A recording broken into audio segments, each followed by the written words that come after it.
This is ATN Global News. First, the headlines. BKT's political agreements key to Rivers 2027 ticket. Army arrests 19 oil thieves in Niger Delta. Resident doctors threaten fresh strike over unfulfilled agreement. NCAA denies taxes cost December domestic airfare surge. North Korea tests cruise missiles in show of combat readiness. Chel urges tactical player management ahead of Uganda clash. Actress Doris Ogala accepts Pastor Chris Okafor's public apology.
Welcome back. Minister of the Federal Capital Territory, Nyesom Wike, has warned that sudden declarations of support for President Bola Ahmed Tinubu do not secure a governorship ticket in Rivers State for the 2027 elections.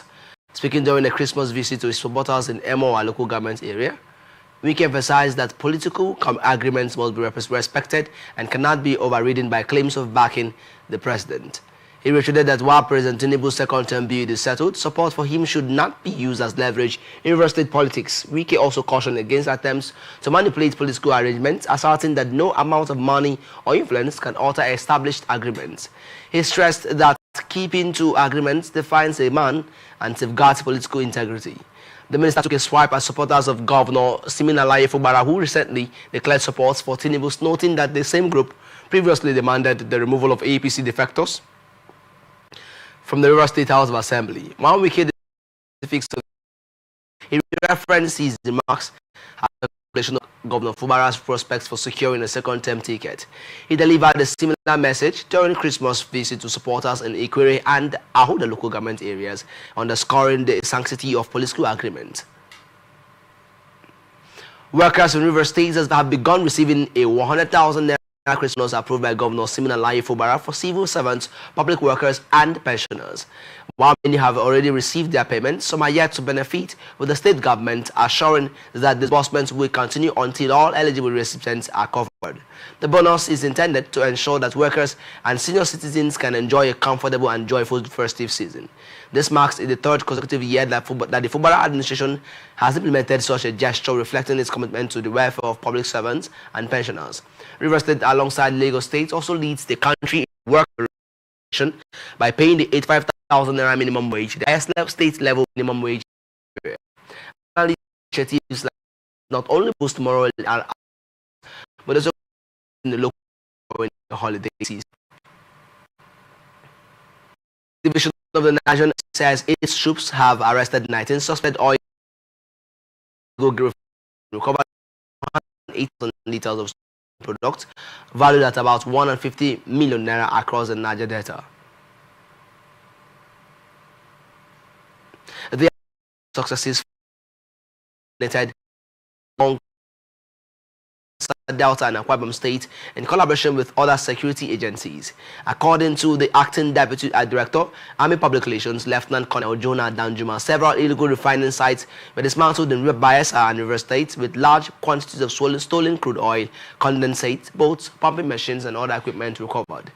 In the troops intercepted a truck discharging about 45,000 liters of petroleum products, while additional arrests and seizures were made during patrols in Ughelli South and Sapele areas. Operations in Akwa Ibom State also led to the discovery of a warehouse stocked with illegally refined automotive gasoline. Commanding the troops, the 6th Division Major Emeka, to sustain the against oil theft and called on residents to support efforts to protect critical national infrastructure in the Niger. Operatives of the Department of State Services have arrested 2 suspected kidnappers linked to the 2023 abduction and killing of Philip 3 at later by captors. The kidnappers reportedly disguised themselves as patients before attacking her, prompting the state chapter of the Nigerian Medical Association to withdraw medical services in protest. Officials said the suspects, 23-year-old gang leader Patrick Esen Etim and 40-year-old Bati Atinha Asoko, were arrested on December 27 at a medical facility in Cross River State while allegedly planning another abduction. A third suspect, Isaac Ekpeyong, was also arrested. The DSS confirmed that the suspect confessed to Philip multiple rounds of family as well as other kidnappings and vandalism of electricity infrastructure. Authorities said the arrest marks a major breakthrough in the DSS efforts to disrupt criminal networks and enhance public safety, providing much needed closure for the late professor's family. Delta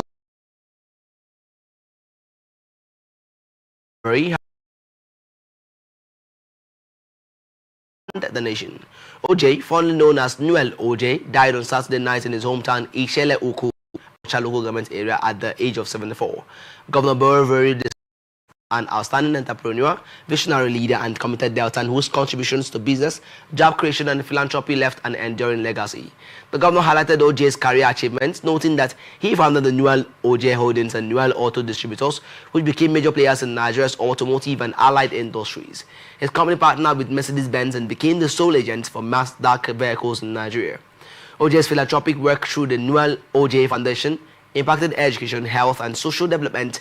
He was awarded an honorary doctorate in business administration by Delta State University in 2003. Oboreveri extended condolences to the OJ family, the people of Ishele Uku, and the business community, praying that God grant Chief OJ eternal rest.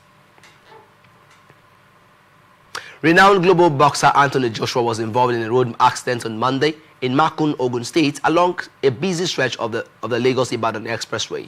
The vehicle carrying Joshua reportedly collided with a stationary truck just before Danko filling station near the Shagamu interchange on the Ibadan-bound axis.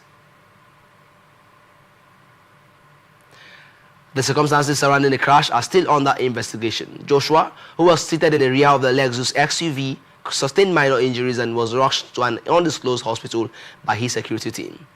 2 people died at the scene, while 3 others escaped with minor or no injuries. The bodies of the deceased were deposited at Livewell Hospital Morgue, Shagamu. The Federal Road Safety Corps, Ogun State, said the crash occurred due to overspeeding and wrongful overtaking by the Lexus driver who rammed into the stationary vehicle. The Shagamu unit of the FRSC responded immediately after being notified. Ogun State Police Command spokesperson DSP Oluseyi Babasheyi confirmed the incident and assured the public that a thorough investigation into the circumstances surrounding the crash has commenced. He extended condolences to the families of the deceased and promised updates as the inquiry progresses. Ekiti State Amotekun Corps has arrested a 20-year-old man, Dare Omoyajowe, over the alleged rape of a 14-year-old girl who is deaf and dumb. The head of communications department of the Corps, Adeleye Adewale, in a statement made available in Ado Ekiti on Monday, said that the suspects allegedly committed the offense at Are Ekiti on Friday. Adewale said the suspect was arrested by Amotekun operatives in the area following a report by the suspect's mother. Adewale said that the Amotekun Corps had transferred the suspect to the Rapid Response Squad of Equity State Police Command in Ado Ekiti for further investigation and necessary action. Recall that the state Amotekun Corps earlier in the month arrested a 28-year-old man, Olapade Ifeoluwa, on the allegation of raping of a 7-year-old girl. Adeleye has said in a statement that the suspect Ifeoluwa was nabbed at Ilawe Ekiti by operatives in this Ekiti Southwest local government for alleged involvement in the rape of the 7-year-old minor. Earlier in December, Amotekun arrested 5 persons in connection with some criminal offenses, including kidnapping, attempted abduction, and fraud. Kano State chapter of the New Nigerian People's Party has appealed to Governor Abba Yusuf not to defect to the All Progressives Congress. The appeal was made by the state NNPP chairman, Suleiman Dogunrawa, during a press briefing on Monday in Kano. He also dismissed rumors suggesting that some party members were attempting to create friction between the governor and the party's national leader, Rabiu Kwankwaso. Dogunrawa urged residents to remain calm and continue their daily activities while warning party members against signing any documents allegedly circulated by mischief makers. He emphasized that the Kano State Party, the National Party, and the national leader, Senator Rabiu Kwankwaso, do not approve of defections to the APC. The appeal comes amid reports that some citizens and party officials are pushing for the governor and Kwankwaso to join the APC. At least 3 people have died and several others wounded following a clash between security operatives and suspected drug dealers at Kwabron, Durawa Ungumwan Nyayele in Sabuwa Unguwa quarters, Katsina Metropolis. The incident began when security personnel attempted to arrest a suspected drug dealer, Uzairu, popularly known as Kuda, and seize his mobile phone and alleged drugs. Kuda resisted arrest, mobilized friends to retrieve his phone, and was fatally shot by a security officer. During the ensuing chaos, an NSCDC outpost had several motorcycles were burnt down by angry youths. Katsina State Police Public Relations Officer DSP Abubakar Sadiq said the situation escalated further during Kuda's funeral procession on December 28,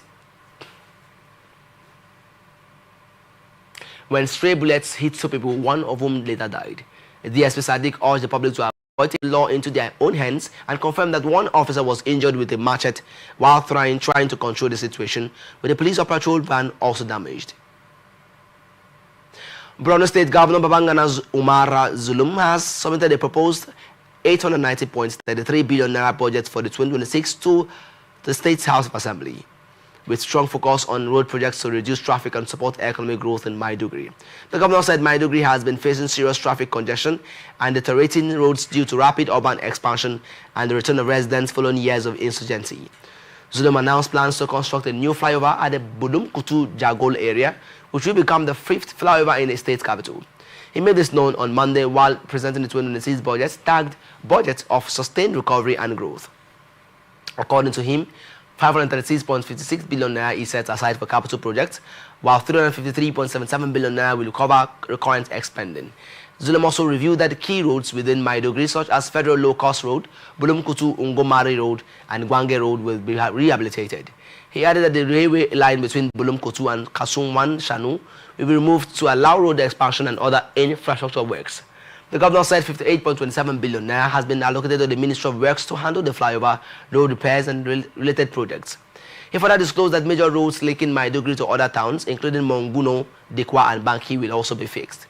Zulum said the projects will help boost business activities, improve safety on the roads, and ease traffic across Maiduguri. Federal Capital Territory Police Command has foiled an armed robbery in Karuk, Abuja, arresting 1 suspect while 2 others escaped. A firearm and other weapons were recovered during the operation. The incident occurred early Friday, December 27, 2025, at around 3:43 a.m. following a distress call reporting a robbery at a residence in Karu site. A police response team from Karu Division, led by the divisional police officer, quickly arrived at the scene. Upon sighting the police, the suspects opened fire. Officers subdued the attackers, arresting 20-year-old Abdul Mohammed from Masakawa, Nasarawa State, who sustained injuries and is receiving medical attention. 2 accomplices fled. Items recovered include a locally fabricated firearm, 4 live cartridges, 2 knives, a cutlass, 2 mobile phones, and a torchlight. Investigations are ongoing to apprehend the fleeing suspects. Commissioner of Police FCT Command CP Mila Dantanwaye commended the officers' professionalism, urged residents to remain vigilant, and reiterated the command's emergency numbers, assuring that the public of continued protection of lives and property. Federal Road Safety Corps has confirmed 4 deaths in a tragic accident involving 3 trucks at the annual Egon Carnival in Nasarawa Egon local government area of Nasarawa State. Yahaya Sabo Adeku, Nasarawa State Sector Commander of the FRSC, who confirmed this to the news agency of Nigeria, said the accident happened on Sunday, December 28. According to the sector commander, the incident occurred when one of the trucks rammed into a procession from the palace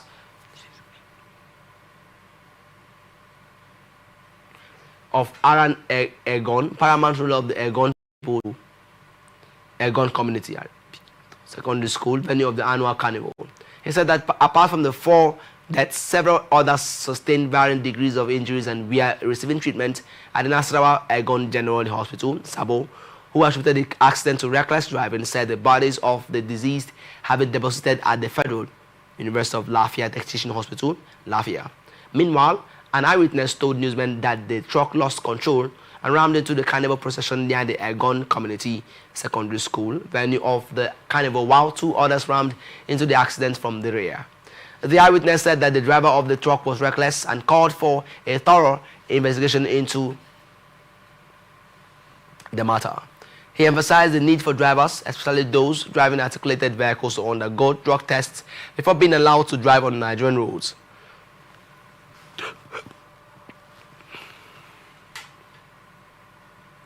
Nigerian Air Force has achieved a major operational success following 2 precision air interdiction measures at Toba Hill and Kachaladogo Sules Camp in Safe local government area, Zamfara.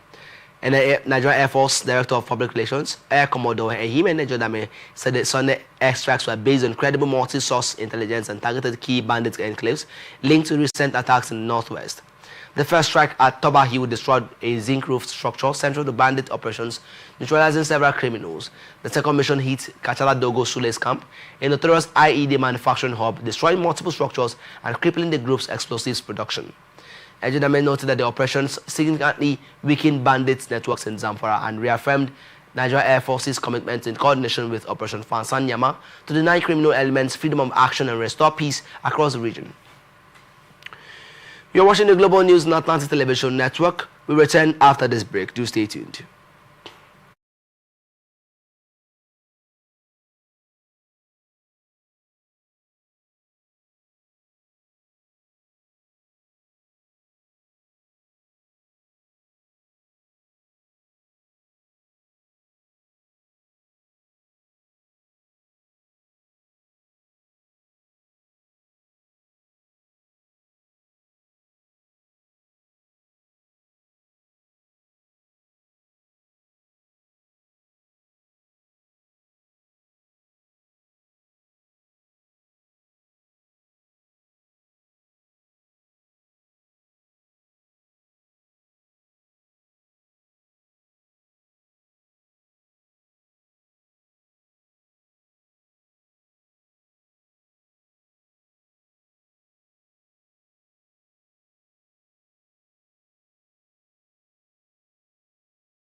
Welcome back. This is the Global News on Atlantic Television Network, and now to the rest of our stories. Vice President Kashim Shettima has called on Secretary to the Government of the Federation, Senator George Akume, and Benue State Governor Reverend Father Hyacinth Alia to embrace peace and reconciliation, warning that a sustained rift could negatively impact Benue, the North Central region, and Nigeria. Shettima made the appeal on Sunday in Makurdi during the wedding reception of Senator Akume's son, emphasizing Benue's strategic importance to national cohesion and development. He praised the Tiv people for demonstrating political maturity during the 2023 elections by prioritizing national interest over ethnic or religious considerations.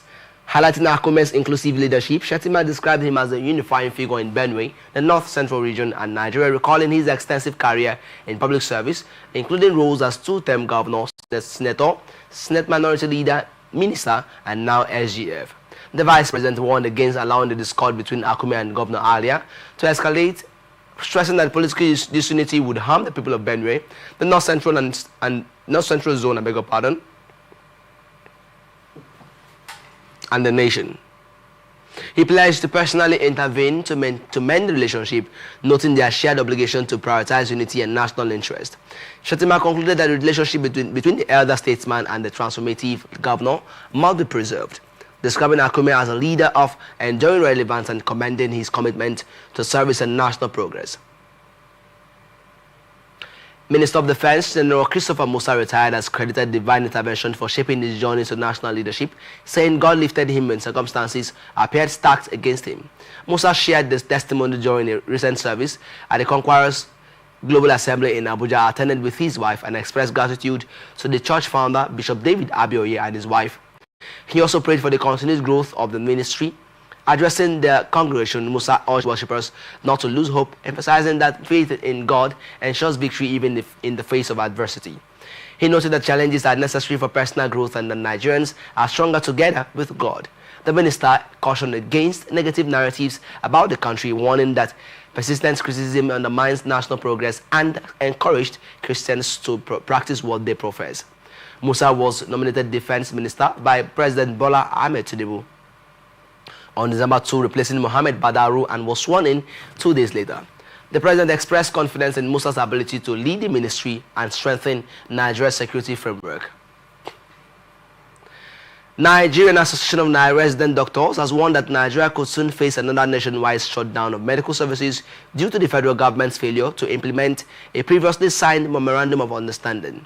In an urgent appeal to senior medical professionals and respected elders, NAD Secretary General Dr. Shaibu Ibrahim cautioned that the country is on the brink of a total and indefinite strike, citing repeated government delays in fulfilling agreed commitment. The association recorded suspending a 29-day strike on November 29 after signing the MOU, which required the government to meet NAD's demands within 4 weeks. With 31 days elapsed and no feasible progress, NAD warned that industrial action could resume if the federal government fails to honor its obligations. Resident doctors, who form the backbone of the tertiary healthcare services in Nigeria, are reportedly overworked and increasingly demoralized. NAD appealed for intervention from medical elders, stressing their influence could compel the government to act and avert a nationwide crisis. The association also highlighted previous conciliatory leadership measures, including extended deadlines and multiple meetings, which have yet to yield results. Failure to implement the MOU could disrupt hospital services, potentially affecting millions of patients across the country. As of press time, the Federal Minister of Health and Social Welfare had not issued a response. Former Labour Party presidential candidate Peter Obi has clarified that he does not need to officially join the African Democratic Congress, saying he has been part of the coalition from its inception. During an X space on Sunday night, Obi emphasized his respect for ex-Vice President Atiku Abubakar and confirmed that he will not be a running mate to anyone. He stated that all coalition members have agreed to work together and that Atiku remains a respected leader. Obi officially confirmed he will be contesting in the 2027 presidential elections, highlighting his business and governance experience and calling for public support and prayers as he prepares to appear on the ballot. Minister of the Federal Capital Territory Nyesom Wike has described claims by Oyo State Governor Seyi Makinde that he promised to hold the People's Democratic Party for President Bola Tinubu as a blatant lie. Wike said there was no discussion of such a promise during a meeting the G5 Integrity Group had with Tinubu, calling Makinde's claim unfair. Wike would disclose that he played a key role in Makinde's role as rise as Oyo State governor in 2019, added that Makinde became governor after he and other party leaders provided the PDP structure in the state. He also reacted to Makinde's earlier claim of making $1 million in law school, emphasizing that political support and party structures, not personal wealth, were decisive in his governorship. Speaking during an end-of-year media chat in Port Harcourt on Monday, Wike urged the PDP leadership to resolve internal wranglings ahead of the 2027 general elections, one that failure to do so could jeopardize the party's chances of winning major offices. He criticized the party leadership for lacking focus and failing to implement corrective measures, stressing that positioning and unity are crucial for electoral success. Wike also mocked the November 15 PDP National Convention in Ibadan, alleging that Makinde sought total control over the party and obtained a court order to hold to the event. The two leaders, once close allies, have recently been at odds, with Makinde accusing Wike on December 23 of attempting to weaken the PDP in favor of Tinubu's second-term ambitions, claiming Wike offered to hold the party for the president ahead of the 2027 elections, an allegation Wike firmly denied. Nigerian Meteorological Agency has predicted sunny and cloudy weather from Monday, December 29, 2025 to Wednesday across the country. NIMET said the central region will experience sunny mornings with a few clouds, while afternoons and evenings are expected to remain predominantly sunny. In the southern region, mornings will see sunny skies with occasional clouds and isolated thunderstorms with light rainfall over parts of Lagos, Cross River, Akwa Ibom, southern Ondo and southern Edo, after thunderstorms and light rains are expected over rivers Bayelsa, Akwa Ibom, Cross River, Edo, Delta, Ondo, Lagos, Oyo, Osun, Ogun, Imo, Abia and Anambra State. The northern region will have sunny conditions throughout the day and evening. Motorists are advised to drive cautiously due to possible reduced visibility and slippery roads. Outdoor activities and travel plans should align with prevailing weather conditions, while airline operators are encouraged to obtain updated weather briefings to ensure safe flight operations. And now to some business news. Nigerian Civil Aviation Authority has dismissed claims that December's surge in domestic airfares was due to government taxes, attributing the increase to market forces and festive season travel demand. Michael Achimogu, NCA Director of Public Affairs and Consumer Protection, clarified on his X handle that the fare hikes affected only high traffic routes and are a recurring annual trend. He emphasized that transport, accommodation, and food costs also rise during the festive period. Achimogu refuted claims by some airlines that excessive taxes caused the price spikes, stressing that no domestic carrier pays as many as 18 taxes. He added that airlines themselves confirmed to the NCA that the cited tax figures were false. The director noted that while NCA does not regulate airfares, it monitors industry practices, and discussions with airlines and travel agents do not support the narrative blaming government taxes. He questioned the justification for tickets selling as high as 500,000 naira for short flights, noting that neither taxes nor jet fuel prices increased during December. Highlighting government support for domestic airlines, Achimogu pointed to policy reforms allowing local carriers access to dry leased aircraft facilities not available for decades, as evidence that claims against government taxation are misleading. He reiterated that any assertions blaming government taxes for December's fares are false, stressing that market dynamics and high festive travel demand were the primary drivers of the surge. Group Chief Executive Officer of the Nigerian National Petroleum Company Limited, Bayo Ojulari, has said Nigerians are the biggest beneficiaries of ongoing fuel price reductions, driven by competition in the downstream oil sector. Ojulari made the remarks on Sunday after briefing President Bola Tinubu in Lagos. He described the fluctuations in petrol prices as a natural result of Nigeria's transition away from dependence on fuel imports. According to Ojulari, increased market competition ultimately favors consumers, and the current volatility is expected to ease over time. He emphasized that healthy competition benefits buyers and that the market will stabilize despite some tension during the transition. His comments come amid an ongoing fuel price war that has led to successive reductions at petrol stations nationwide. Earlier in December, Dangote Refinery reduced its gantry price to about 699 naira per litre, prompting other marketers including MRS and NMPCL to lower pump prices to between 739 naira and 901 naira per litre in Abuja. You're still watching the news on Atlantic Television Network. Up next is its national tidbits.